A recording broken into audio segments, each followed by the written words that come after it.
అది కాదండి, మీరు వేళాపాల లేకుండా ఇలా తిరుగుతూ ఉంటే మీ ఆరోగ్యం పాడవుతుంది. అదేనండి నా భయం. డోంట్ వరీ శాంతి, ఇది స్టీల్ బాడీ, దీనికి ఎలాంటి అనారోగ్యం అంటదు. శత్రువులను వేటాడటం అంటే నాకు చాలా ఇష్టం. మీకోసం నేను కూడా ఒకదాన్ని ఎదురు చూస్తూ ఉంటానని గుర్తుపెట్టుకోండి.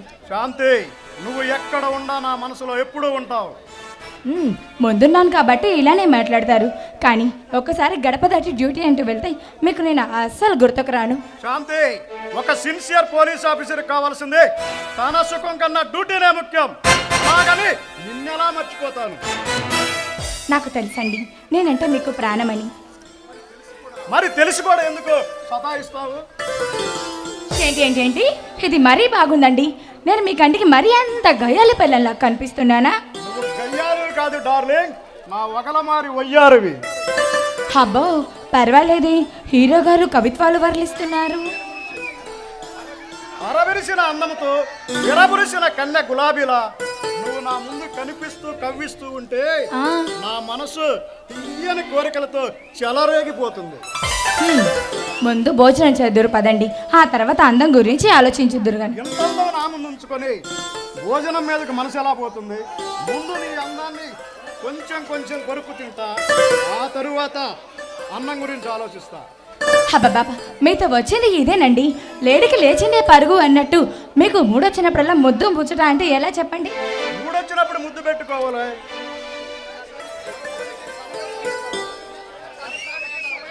సరసానికి సమయం సందర్భం ఉండదు, మూడొచ్చినప్పుడు ముద్దు పెట్టుకోవాలి. మీరు ముద్దులతో ఆగే రకమా? హద్దులు దాటే వరకు మీరు అస్సలు ఊరుకుంటారా? భార్యాభర్తల మధ్య ముద్దులే కానీ హద్దులు ఉండవు. ఇక మొదలెడదామా మన శృంగార పోరాటం? ఆల్రెడీ మీరు మొదలు పెట్టేశారు, నేను ఆగమన్నా మీరు ఇంకా ఆగుతారా?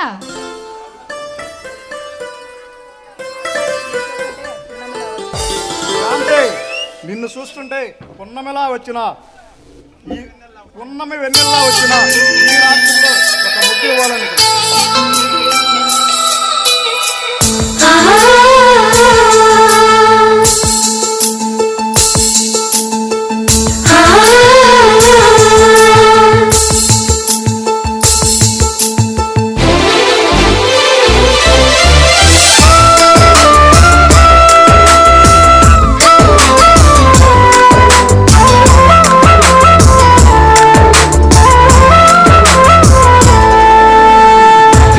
మళ్ళీ వచ్చే పున్నమిలా నువ్వు నవ్వుతుంటే చాలు అలా వెండి కొండ మీద చంద్రుడిలా తొంగి తొంగి నన్ను చూడతలా మనసారా రమ్మని నన్ను పిలిచే స్వర్గమా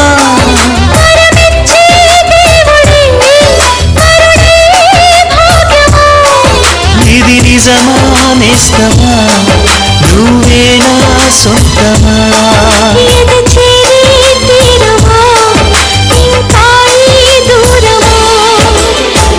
మళ్ళీ మళ్ళీ వచ్చే పున్నమిలా నువ్వు నవ్వుతుంటే చాలు అలా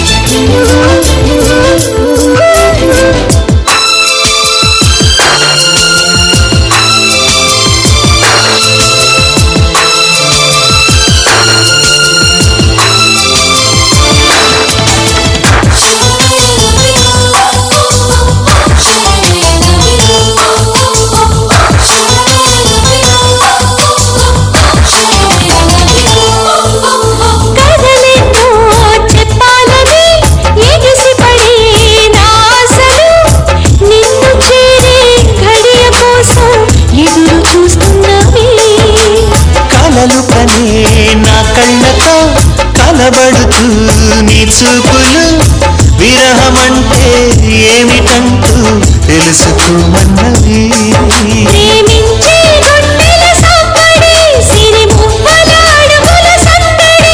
ఎదలో మొదలయ్యాలికిడి వినమంటూ ఒకటే అల్లరి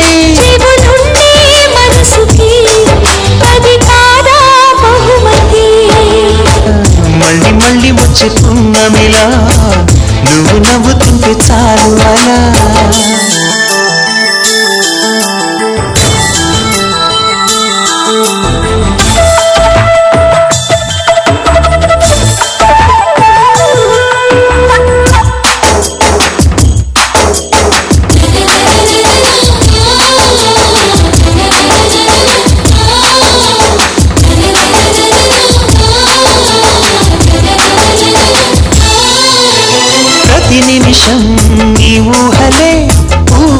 ఒంటరిగా ఉన్నా సరే నిన్ను చూస్తే మాట రాదు ఎందుకే నా చెలి ఒంటరిగా ఉన్నానని మనసు పడి నీ మాటలే తలుచుకుంటే సిగ్గు వచ్చే ఏమిటి గారడి ఎన్నెన్నో జన్మలు వేచిన ఇప్పుడే నీ సన్నిధి చేరినా నీ కౌగిలిలోనే అదిగినా నాలో ఏదో వేదన చిగురించే ప్రేమకి అది నీలో స్పందన మళ్ళీ మళ్ళీ వచ్చే పున్నమిలా నువ్వు నవ్వుతుంటే చాలు అలా వెండి కొండ మీద చంద్రుడిలా తొంగి తొంగి నన్ను చూడకలా మనసారా రమ్మని నన్ను పిలిచే స్వర్గమా పరమిచ్చే దేవుడే కరుణే భాగ్యమా ఇది నిజమా నేస్తమా నువ్వే నా సొంతమా ఎద చేరే తీరమో ఇంకా ఈ దూరమా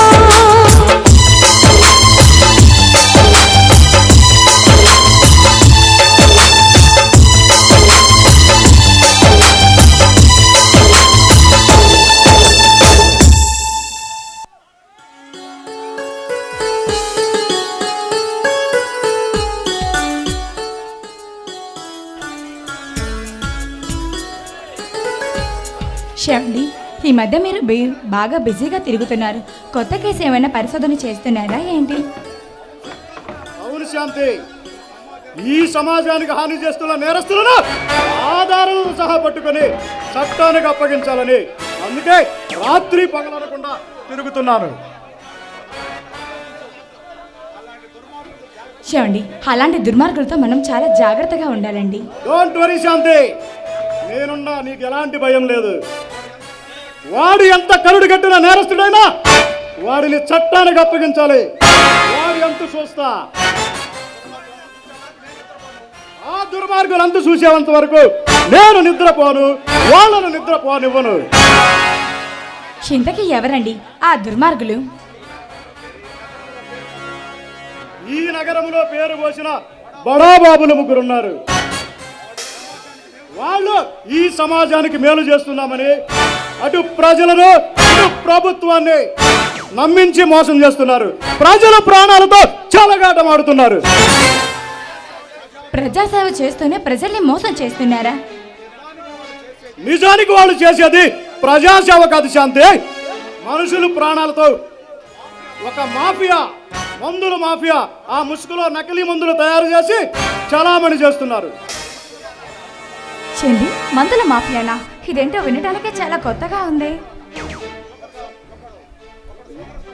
ఒకడు సూపర్ స్పెషాలిటీ హాస్పిటల్ నడుపుతున్నాడు, మరొకడేమో మందుల కంపెనీ పెట్టి నకిలీ మందులు తయారు చేస్తున్నాడు, ఇంకొకడేమో వీళ్ళిద్దరిని కాపాడే రాజకీయ నాయకుడు. మై గాడ్, అలా చేయడం మరీ పాపం కదండి. పాప పుణ్యాల గురించి వాళ్ళు పట్టించుకోరు శాంతి. వాళ్ళకి కావాల్సింది డబ్బు. దానికోసం ఎన్ని ప్రాణాలైనా తీస్తారు, ఎన్ని నేరాలైనా చేస్తారు. అందుకే ఈ ఏసీపీ ధర్మతేజ్ అంటే ఏందో చూపిస్తా, వాళ్ళంతా చూస్తా. సరే అండి, నాకు లోపల చాలా పనులున్నాయి, నేను లోపలికి వెళ్తాను.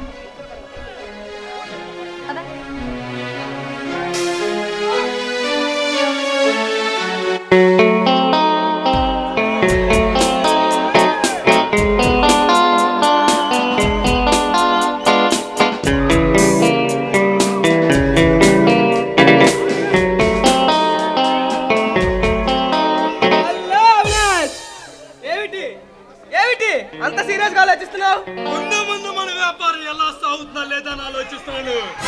నువ్వేం కంగారు పడకు అవినాష్. మన వ్యాపారం 3 కిట్టీలు 6 ఆపరేషన్లు సాగుతుంది. నేను కూడా అలాగే అనుకుని సంతోషపడేవాడిని. ఇప్పుడు మాత్రం ఏమైంది? ఇంకేం కావాలి లోకేష్? ఐఏసీపీ ధర్మతేజ గాడు మనకి యముల్లా దాపురించాడు. వాడి బొంద. మన సర్వీస్ లో ఇలాంటి వాళ్ళని ఎంతో మందిని చూసి ఉంటాం. గతంలో మనకు అడ్డు తగిలిన ఎందరో అధికారులు అడ్రస్ లేకుండా పోయారు. వాడు వాళ్ళ కాళ్ళకు మునగాడా? మనలాంటి వాళ్ళను మట్టిలో కలిపేయటానికి కంకణం కట్టుకున్న కాల రుద్రుడు. వాడికి అందరూ అమాయకులే తగిలి ఉంటారు, అందుకని వాడు అలా రెచ్చిపోతున్నాడు. కానీ మన దగ్గర వాడు ఆటలు సాగవు. వాడిని తక్కువ అంచనా వేయడానికి వీల్లేదు. వీలైన తొందరగా వాడి పీడ వదిలించుకోవాల్సిందే. అదంత పని అవినాష్. మన దొరబాబు తలుచుకుంటే వాడిని నర్సీపట్నం అడవుల్లో నక్సలైట్లను వెతుక్కోమని పంపుతాడు.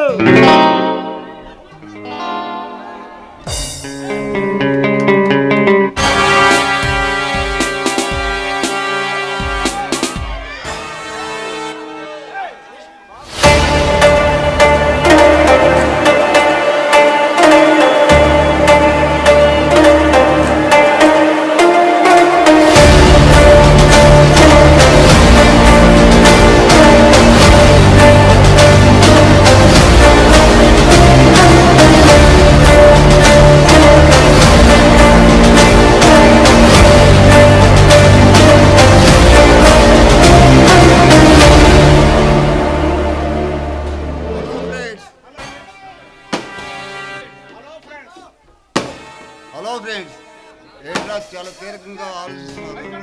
అదే దొరబాబు మన పైన కాలయములో దాపరించిన ఆ పోలీస్ ఆఫీసర్ గురించి.